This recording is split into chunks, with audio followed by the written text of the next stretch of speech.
हम लोग कितने भाग्यशाली हैं। प्रतिदिन एक ही मार्ग पर चलना पड़ता है, इसलिए कंफ्यूजन नहीं हो सकता है। जब कई मार्ग हो तो कंफ्यूज हो जाते हैं। जैसे आप चौराहे पर खड़े हो और चौराहे से सड़कें कई दिशा में जाती हूँ, हमें कहाँ जाना है कंफ्यूज होंगे। लेकिन जो आध्यात्मिक मार्ग है उसको एक मार्ग कहते हैं। एक मार्ग होने की वजह से अगर सुनिश्चित है कि वही हमारा मार्ग है तो कंफ्यूजन नहीं होता है। जब में कंफ्यूजन ना हो तो सिद्ध हो जाता है कि हम अपने लक्ष्य की ओर आगे बढ़ रहे हैं, जिसको योग की अवस्था कहते हैं। योग की अवस्था का अर्थ है हम ऐसी जगह पर जा रहे हैं जहां पर हम मिलकर के एक हो जाते हैं। बाहर कैसे होते हैं? एक बीज है,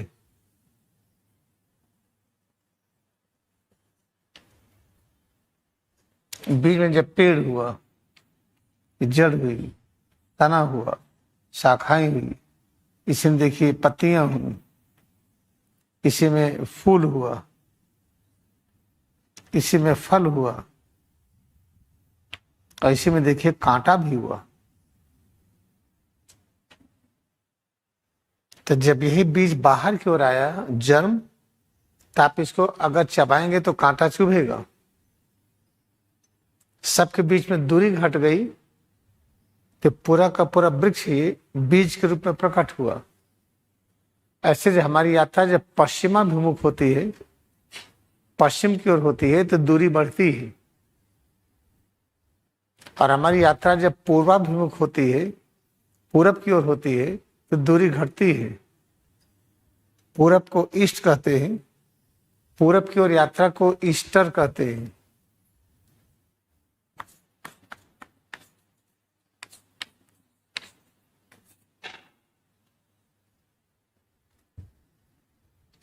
ईस्टर क्या है कि हम पूरब की यात्रा कर रहे हैं, यानी अब हम एकता स्थापित कर रहे हैं। और राक्षस और देवता दो हैं। जब पूरब की यात्रा होती है तो राक्षस देवता दोनों एक हो जाते हैं। अगर राक्षस कम बुद्धिमान है, देवता अधिक है, तो दोनों मिलकर एक हो जाएंगे तो राक्षस भी बुद्धिमान हो जाते हैं। ये है, आज ईस्टर है, फ्राइडे है, फ्राइडे को गुड फ्राइडे कहते हैं। उसके 3 दिन के बाद जब प्रकट हुए थे जीसस क्राइस्ट तो उसको ईस्टर कहते हैं। तो फ्राइडे के तीसरे दिन को संडे कहते हैं। तो ईस्टर संडे को हुआ था कि नहीं, मंडे था कि ट्यूसडे था कि छोड़िए, कि संडे का मतलब क्या है, अपने अंदर इतना ज्ञान आ गया है। अब सूरज से मिली हुई किरणों को जब हम देते हैं तो सूरज की ही किरणें होती, चांदनी नहीं होती है। जब मन के एकाग्र करके हम दीक्षा वाली क्रिया करते हैं, हमारे मन की यात्रा हो जाती है पूरब की ओर। जब पूरब की ओर हो जाती है तो हमारी पर्सनालिटी हो जाती है SUN की तरह। तब हम कहते हैं कि हम सन ऑफ गॉड हैं। और जब पश्चिम की ओर यात्रा होती है तब हम होते हैं SON। जब SON होते हैं तो हम प्रभु के गुणों को हम प्रकट नहीं कर पाते हैं, गलती हो जाती है। जब SUN होते हैं तो प्रभु के गुणों को प्रकट करते एग्जैक्टली जो होता है। इसलिए जो ईस्टर है, ईस्टर जो मनाया जा रहा है पूरी दुनिया में, कि जीसस क्राइस्ट तीसरे दिन जब प्रकट हुए थे, रिसरेक्ट हुए थे, तो इसको ईस्टर मनाते हैं। जब क्रिया योग ध्यान करते हैं, जब पैर की शक्ति, हाथ की शक्ति, पूरे शरीर के हर अंगों में बहने वाला जीवन तत्व है, जब पूर्वाभिमुख हो जाता है, ईस्ट की ओर हो जाता है, तब हमें ज्ञान होता है कैसे हम रिसरेक्ट करें, कैसे फिर से प्रकट हो। इसलिए इस पर्व को ईस्टर कहा जाता है। तो ईस्टर का अर्थ क्या है? क्रिया योग ध्यान, जैसे रिचार्जिंग करते हैं, श्वास पर ध्यान, भूमध्य पर ध्यान, कान बंद करके करते हैं और जो क्रियाएं करते हैं, फिर उसके बाद दीक्षा वाली क्रिया है। ये सारी क्रियाएं मिल करके टोटल को ईस्टर कहते हैं। जब रिचार्जिंग आदि एकदम एक्सपर्ट हो जाते हैं श्वास पर ध्यान के, भ्रूमध्य पर ध्यान, कान बंद करके जो सुनते सब एक्सपर्ट हो गए। तो डायरेक्ट इनिशिएशन स्टेप भी जब करते हैं तब भी वही इफेक्ट आता है। चीजें समझ में आ गई होंगी। आज पूरी दुनिया में ईस्टर मनाया जा रहा है। जीसस क्राइस्ट ने कहा था कि इस मंदिर को गिरा दो, क्योंकि हम मरते नहीं हैं, मृत्यु लोक होता नहीं है, केवल अमर लोक है। हम आते जाते रहते हैं, गिरा दो, हम दिखा देंगे कि हम तीसरे दिन फिर से प्रकट हो गए। तो शुक्रवार को सूली पर चढ़ाया गया, तीसरे दिन फिर प्रकट हुई। तीसरे दिन का मतलब क्या है? पूर्ण ज्ञान का होना। भौतिक जगत, सूक्ष्म जगत, कारण जगत, पूरा जब ज्ञान हो जाता है तो उस ज्ञान को SUN सन कहते हैं। इसलिए ईस्टर को संडे को मनाया जाता है। इससे ज्यादा समझने की आवश्यकता नहीं है, और इससे ज्यादा समझने के लिए क्रिया योग ध्यान करिए। Now let me explain what is our aim. Our aim is to reach the state of yoga.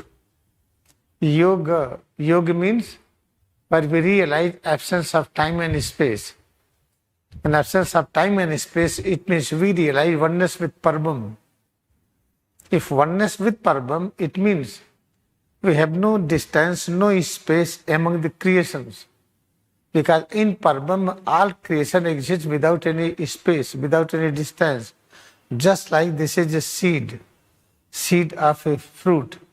Inside there is a germ. In this germ, complete plant is there. Here, this seed is expanded in the form of tree. In this tree, there is root, big stem, branches, leaves, flowers, fruits, and thorn.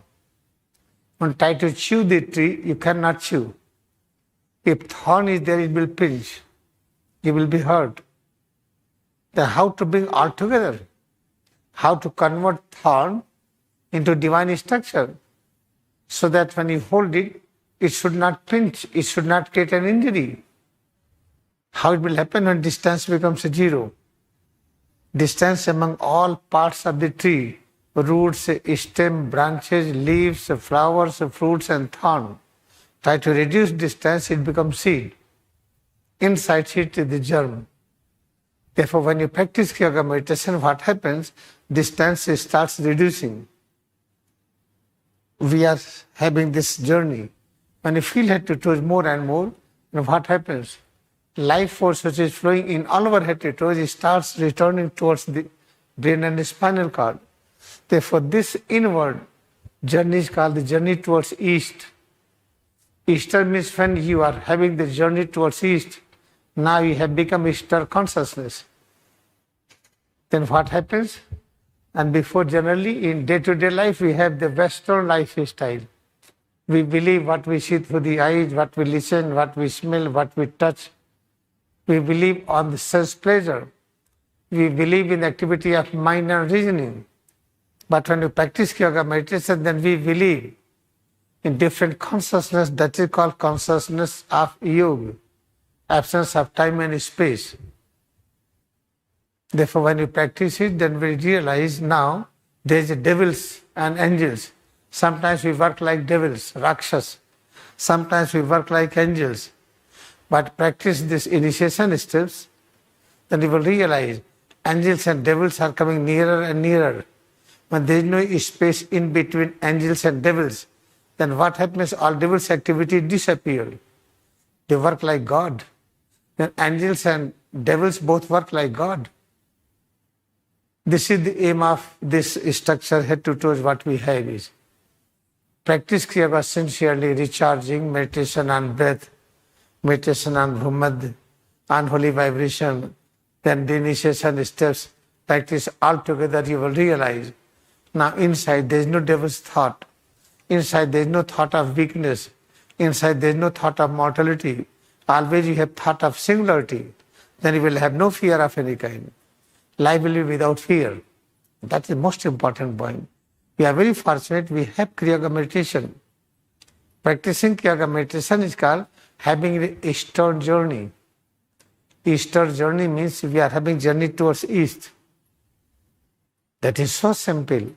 But why we lose so many life force? Because we use our logic and mind in order to know what they are thinking, in order to know who are you. We want to know everything except ultimate reality. By using our logic, power of mind, with the help of sense organ, try to know anything you cannot know. All knowledge will be limited. Unlimited knowledge is dangerous. What is the real knowledge? When you practice Kriya meditation, then consciousness flowing within head to toes, it starts returning towards the east. Then we have Easter consciousness.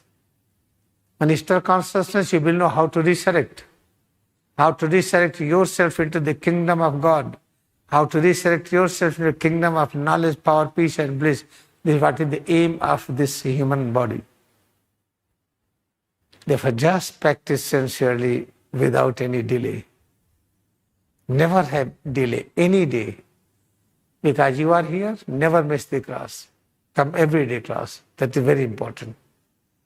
This is for today, brief message. This is for today. आज हम लोग Easter के बारे में थोड़ा सा सुने. Feel करी हेड टू टोज. प्रत्येक अंगों की अनुभूति में सारे पैगंबर का अस्तित्व विराजमान है. Feel head to toes within each and every part, within each and every change we feel, within head to toes. There exist prophets of all ages and lands. With the double breathing, feel head to toes more effectively. दोबारा में श्वास प्रश्वास के साथ हम सिर से पैर की उंगली तक अच्छी तरह से अनुभव करें.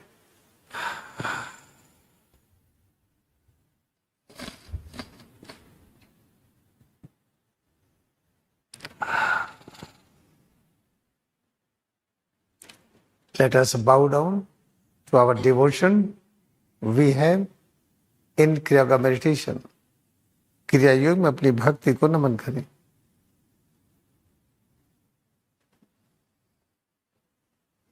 हम बैठेंगे. Now we will sit. आंखें खोलें. Open eyes.